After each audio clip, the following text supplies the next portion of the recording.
Hello everybody, this is Llodg, and with Ninja Gaiden 4 fastly approaching, I wanted to talk about where I think the best place to start in the Ninja Gaiden series is, because there are a couple of different places I think you could start, and I also wanted to talk about which versions of the Ninja Gaiden games you could play, because each game has a couple different variations of which game you could play, though if you're not on Xbox you don't have much of a choice, but I'll get into that when I get into it. But starting off with Ninja Gaiden 1, I think this is a fantastic place to start. It's the first 3D game, so you don't have like a ton of quality of life stuff in this game, but I do think this is a fantastic place to start, because it's a really good game. I really like the story, and I just like all that stuff. But if you're on Xbox, you actually have a couple choices what you could do. You could either play the Xbox original Ninja Gaiden Black, and this is how I actually first played the game, and I think it still holds up really well. There are some stuff that's like a little wonky, just cause, you know, it's a 20-year-old game, but I think if you have an Xbox, this is probably the way you should go. But if you're not on Xbox, or you want to get the Master Collection just to get all three, the Sigma version of Ninja Gaiden 1 isn't too bad of a way to go. For one, I think the gameplay is mostly the same. There are some differences, but from me being a more casual player, I can't tell like too much, you know, between the two in terms of like, oh, Ryu can do this or do this. But there are some differences, like some added fights or some like puzzles being taken away, but for the most part, this is generally the same game. But I will say that Ninja Gaiden Black has some really long loading screens. It's honestly probably my biggest negative of the game, because like loading into levels or reloading when you die just takes so long. And Ninja Gaiden Sigma really fixes that issue. It goes so much faster. And I don't think Ninja Gaiden Sigma is like too much easier than Ninja Gaiden Black. Like when I play it now, I'm much better at it, but I just think I'm a much better Ninja Gaiden player than I was a couple years ago when I first played the series. But I'm sure some veterans will tell you, oh, play Black, it's so much harder or whatever, if you want to go that way. But my biggest negative of Sigma is going to be the menu and overall like presentation of the game. The menus just look really bad. I don't know how else to say it. The Ninja Gaiden Black menus are just so much better, and I don't get why they didn't just like reuse those. The Sigma one just doesn't look very good. I don't know, that's my biggest negative of Sigma. I just think the menus are really ugly, but they're pretty functional, and Sigma also has like easy item switching and stuff where you can use the items without having to pause. And also something that all the re-releases will do, and I'll talk about when I get to them, is that each one lets you play as another character other than Ryu. In Ninja Gaiden Black you can play as Rachel, and I really like Rachel. I wish she was a bigger part of the rest of the games. But in Ninja Gaiden Sigma she actually gets a couple levels, and I think they're fine. I know some people really dislike them, and I think Ryu is much better, but they're not terrible, and it's not like you have to play like half the game as Rachel or anything, and you still get a lot of Ryu levels. So if you want to be able to play as Rachel, get the Sigma version. But if you don't want to play as her, Ninja Gaiden Black is probably the way you should go. But yeah, overall, I think these are two good versions. Unlike the next thing I'm going to talk about, where I don't think you can make a bad decision on which one you want to play. But Ninja Gaiden 2, this is probably my favorite game in the series. It's either between Black and 2, but Ninja Gaiden 2 is really fun. It's where I really felt myself falling in love with the series. You can fight a lot of enemies and slash through them really quick. You can do a lot of cool combos, stuff like that. Yeah, a lot of people love this game and it's easy to see. And if you have an Xbox, I'm going to wholeheartedly recommend the 360 version. I think that is far and away the best version. Now, I don't think the other versions are all that bad, but the 360 version just has its own appeal of being like a really fun action game, where I feel like the other games are trying to be a bit more like Ninja Gaiden Black. If you really like Ninja Gaiden Black, then I guess it's not the end of the world.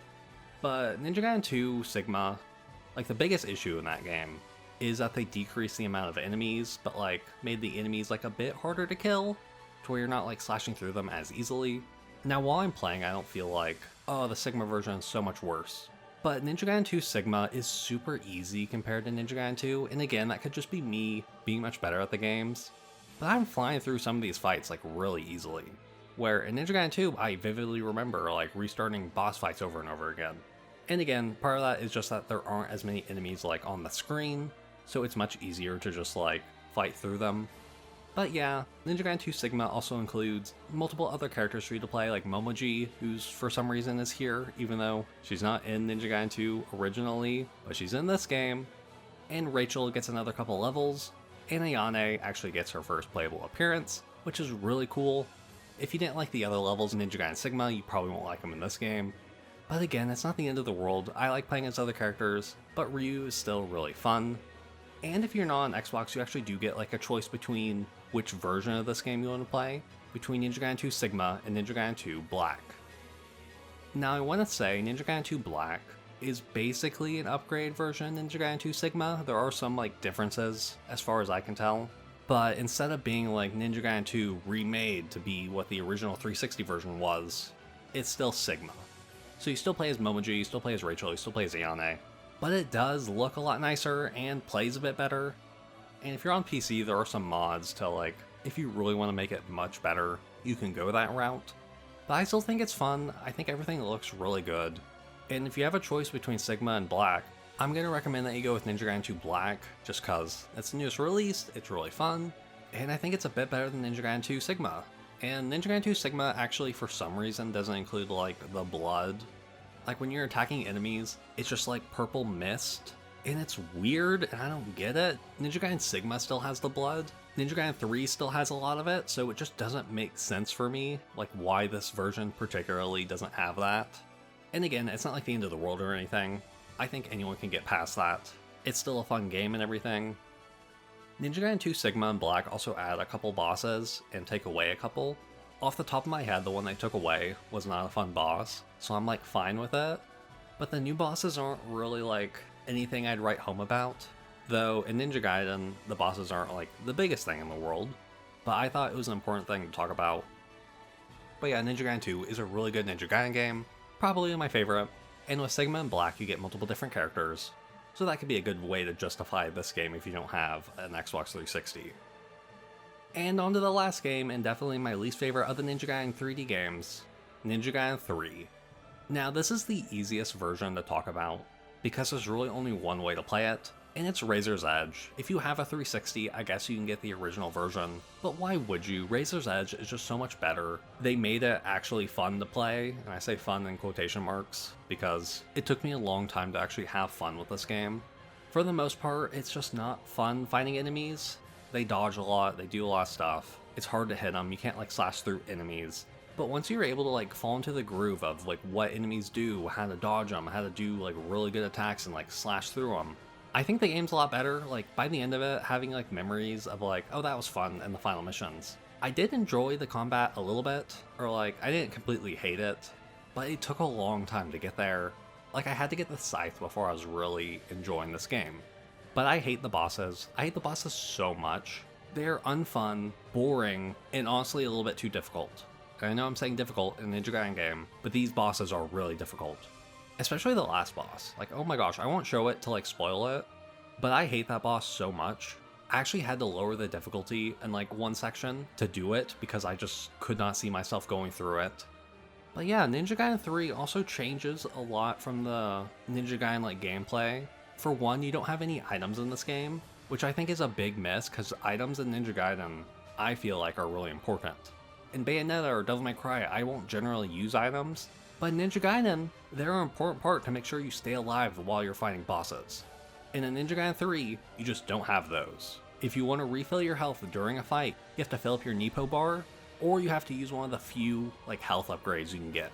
And who's saving those throughout the whole game to use multiple times by the end? I don't know, I think it was a miss in like the game design.